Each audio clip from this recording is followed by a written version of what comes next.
Welcome back to Coffee Time. Get you another cup of coffee. Enjoy the rest of the program this morning. Walker Extension System special guest this morning, Brian Brown. Hi, sir. How you doing? Good. First time with us on Coffee Time. Yeah, that's right. First time. Brian is an Oakman graduate. Yes, sir. And so you're local to us, really. I am. And you've been with the Extension office 4 years? 4 years. Oh, Yep. That's great. Yep. I just moved from Marshall County in Guntersville. That was where my office was. Yeah. And I moved back to Jasper. Oh, that's Had good to to get have. back home. Good to have you get back home. Yes, sir. Good to have you get back home. Your Extension office, you got how many counties? A lot of them got a lot of counties. How many you got? I've got 5. 5 counties. Yeah. So I cover Walker, Winston, Morgan County, Lawrence County, and Limestone County. So I go all the way up to Athens. Yeah. Yeah, you I go do. up north all the way to Athens. Yes, sir. Huntsville is not in. That's No, separate. That's Madison County. Okay. Yeah, we have another agent up there. She covers those. Just those covers counties. some local counties up there. Your specialty is horticulture. Yes, sir. I have got my bachelor's, master's, and PhD all in horticulture. Congratulations. And so, yeah, anything to do with plants, I say I know it, but there's so many things to learn about it. There's no way you can know everything, but I do my best. But any lawns, gardens, anything. Trees is really my specialty. I'm a certified arborist, but I do anything to do with plants, insects, disease, you name it. Oh, okay. So, Very yeah. good. And you teach a lot in each county. You go and teach classes. We do. So we have a lot of different programs that we do, and it may vary anything for how to plant a tree or how to maintain your lawn equipment, how to pruning, chainsaw safety, all those things. We do any of that, how to start a garden, bucket gardening, all that. Oh, okay. Yeah. So Good we're deal. diverse. Good deal. And of course, you answer questions. They give you a call. Oh, to the absolutely. Extension office, answer questions. Yep. I'm always concerned about that pruning. I think that's supposed to happen in late fall or something. I can't. Am I right? Well, it depends on the plant. February is my favorite time. February? Yeah, February. Anytime when it's dormant is the best time to prune for most plants. Okay. There are some exceptions to that rule, like azaleas. If you prune an azalea in February, you ain't gonna have no blooms. Okay. So I got to remember that. yeah, that's right. So we have a little rule called the May rule that we use to judge when you can prune. So Oh, okay. Yep. Good deal. Good deal. Now, you're a graduate of Auburn yes, sir. and worked down there for a while. I did. I was in the horticulture department for 12 and a half years as an academic advisor. Oh, great. So I got a lot of experience there, and I actually worked with Extension some on some side projects with them. But yeah, I got to meet a ton of students, and now they're all very successful. And In fact, a young man working at your office here with Danny, Yeah. at the Extension office, Yeah. Grace, what's his first Kay name? Grace. Yeah. Yep. And he was one of your students. He was. He was. That's Norman's son, if you want to know that, in Yep. Norman Grace's son that works at the Extension office. Yeah. He's our row crop guy. So he's on the road. He keeps the roads hot. He probably got about 11 counties he worked with. Yeah, he's a lot. He's got a lot of them. So All right, trees in Alabama, big business. Oh, big- especially big a pine grower. yes, sir. Yep. Gosh, I guess it's number 1, number 2 in the state. Yeah, it's forestry is a huge, huge portion of our agriculture income in the state. And that's more on the forestry side. Yeah, I we know, have but agents. it's and still stuff, but trees. Gosh, it's trees. Yeah, and I get a lot of calls about especially pine trees. Yes. That's with the pine bark beetle. Pine beetles are so bad right now, and people have them in their yard and are very concerned about those. So once you get a pine beetle, there's really no remedy to it because they're already infected in that tree. Once so, you see that on that tree, it's too late. It's too late. That's right. So But I don't know how you prevent that. I mean, how do you prevent there that? are some ways to do it. If it's in in the woods and you got one tree or a few trees that's infected, you actually have to cut a buffer zone all the way around. So you have to cut. I think it's like maybe 100 or 200 feet around that tree. Wow. Every tree comes down. Every tree in that area. Yep. Yeah. It's I'm getting a little bit outside of my area, I know. but it is still trees, and that's what I've read on that stuff. So, Well, a man that's got he makes his living off of pine trees. Yeah. Every year. He'd be glad to cut a 200-foot. Oh, absolutely. Keep area. it from spreading. Absolutely. Keep that from spreading and killing his whole crop. Yeah, and there's so many things out there right now. Speaking of trees, I mean, emerald ash borer. I don't know if you've heard about the emerald ash borer. Basically, there's no ash trees going to be left very soon. It's killing every ash tree in our area. Where would that come from? We get a lot of imported insects. Okay. And I could give you a lot of horror stories about them, but we import a lot of insects just from shipping and different products that come across. Portomobile, maybe? Portomobile gets through some of them. We actually got a new spider a few years ago called the Joro spider that actually came into Athens, Georgia. And so, kudzu. How do they Joro. travel? They travel on the wind? They travel? Usually they hitch a ride on the shipping containers. Okay. And sometimes it's agricultural products. There's various ways they can come in. So, I mean, fire ants. Yes. Fire ants came in through import through Mobile Bay, and they float, and they were dumping all that in the water. Well, now we have fire ants. And we have a lot. And we have a lot of them. All right. You do insects, you do gardens. Anybody that's got a question, of course, about gardens, they can give you a call also. Yeah, absolutely. Absolutely. They can email me. I love to get text messages because pictures. Yes, yes. If you could send pictures, I love to get pictures. And you can reach out to me. My number is 256-558-8129.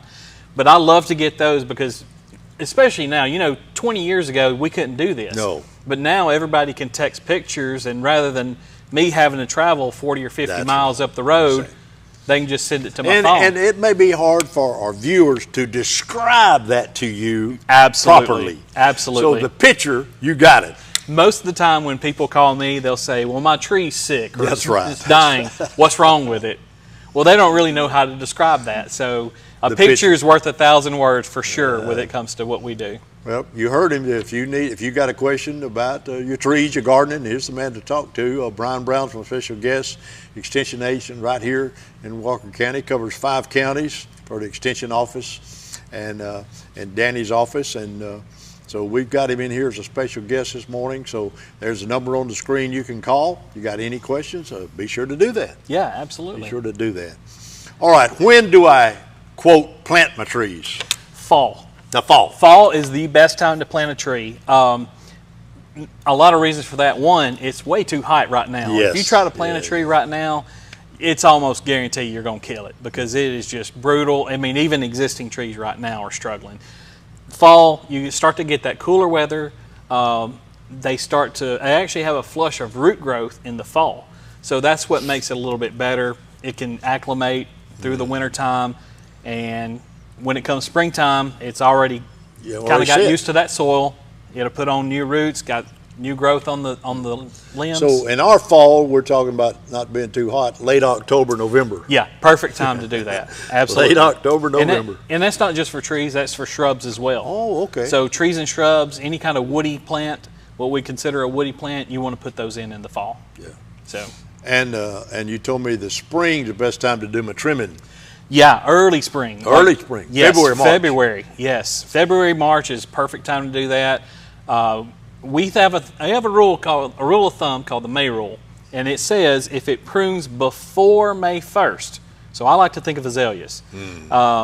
Azaleas prune before May 1st, or they bloom before May 1st. So if you prune them before then, you're going to cut all the blooms off. That's right. They set their buds in the late summer. So if you're pruning your azaleas right now, you ain't going to have anything. So hold off and wait till after they bloom. So May rule says if it blooms before May 1st, prune it after it blooms. Yeah. And just the opposite on the summer blooming plants. Now I've lost 2 large oak trees in my front yard over the last 2 years. Lost one, then the other one's ready to go now. And they've probably been there 150 years. I don't know. Is that normal? I mean, what is it? Well, it depends. What kind of oak was it? I can't answer that question. So yeah, a lot of people keep water oaks in their yard, and a water oak, it has what's called a baseball bat leaf, and so it's kind of a round, blunt-ended leaf, real narrow. That's it. They will drop limbs like crazy. That's just what they naturally do. A lot of times they have what's called a double leader or a codominant stem, and that's where you have two trunks that are growing beside each other. And so what happens is you get a lot of decay where that trunk comes together, and it starts making a cavity in there, and then it works its way down. I've got it in the one that's left. I got that cavity. I can see it. Yep. And so there's a couple things you can do as a tree risk assessment. Is what we refer to it as arborists. You can take a rubber mallet and just kind of go around the tree, kind of beating on the tree, and you can listen for it, and it's called sounding. And never heard that. Yeah, and so it's just a good diagnostic tool that we use that you can go around the tree, and you know when things are hollow. It's like knocking on the wall. Yeah, sure. You know when it's hollow, so you just beat around that tree, and if you hear something hollow, it's time to probably start digging its grave. Okay. So you really have to be careful with those. And the one I took, man, those roots must have been deep.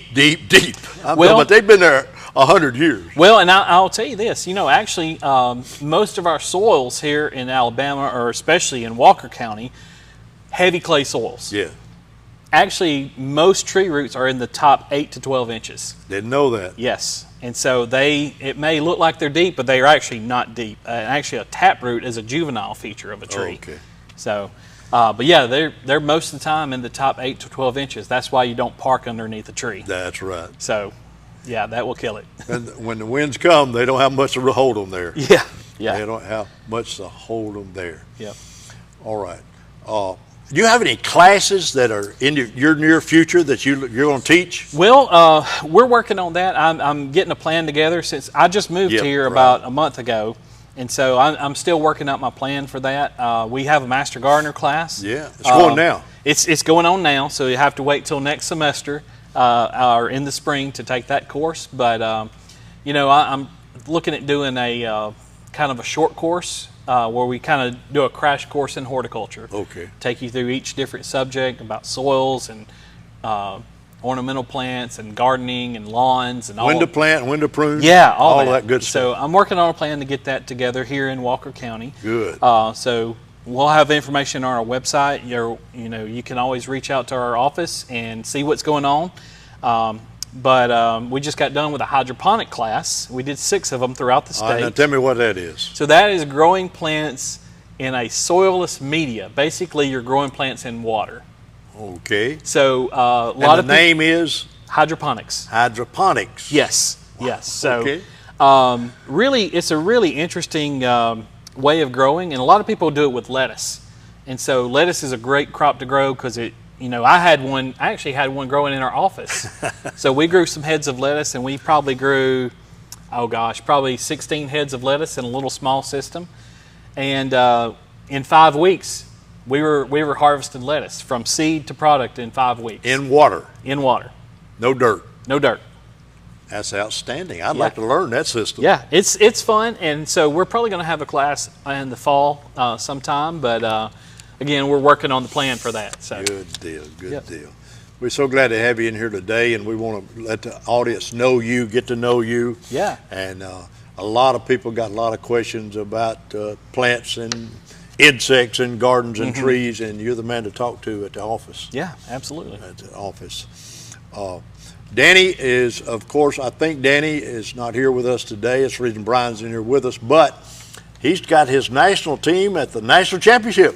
Yeah. That's 4-H. Yeah, it's 4-H. He's got his forestry team up there. That's Danny's specialty is forestry. Yeah. And he's really proud of them, and they've done a great job here in Walker County with them. And I won the state championship. Now they're at the nationals. I believe it's in Tennessee. I'm not. Yeah, I think so. And so we're expecting him to bring home that national championship with that good team he's got put together. So we're going to hear about that next week, maybe when he gets back in town. All right, tell us how to get in touch with you. Yeah, so you can either drop by the office. Feel free to drop by there, and I'm sometimes I'm there, sometimes I'm not. But if you want to drop by, we can always relay a message to me, or you can reach out on my phone. You can call me at 256-558-8129. Or you can email me, brownbw@auburn.edu. I'd be glad to answer your questions, any of them that you have. And the office number is 221-3392. And on the World Wide Web, you're on aces.edu. Correct. So get in touch with Brian Brown. He'll answer all your questions, and we're glad to have you in our community. Yeah, thanks Glad to have you back home. Yeah, back home. Back That's right. home. Oakland graduate a few years back. Yeah. And worked at Auburn, and now right here with us in Jasper at the Walker County Extension System. Brian, thank you much for coming in this Yes, sir. morning. Yes, you come sir. back, we'll talk some more about trees. That sounds great. Good to have you. Thank you. We're going to take a break. We'll come right back with more Coffee Time.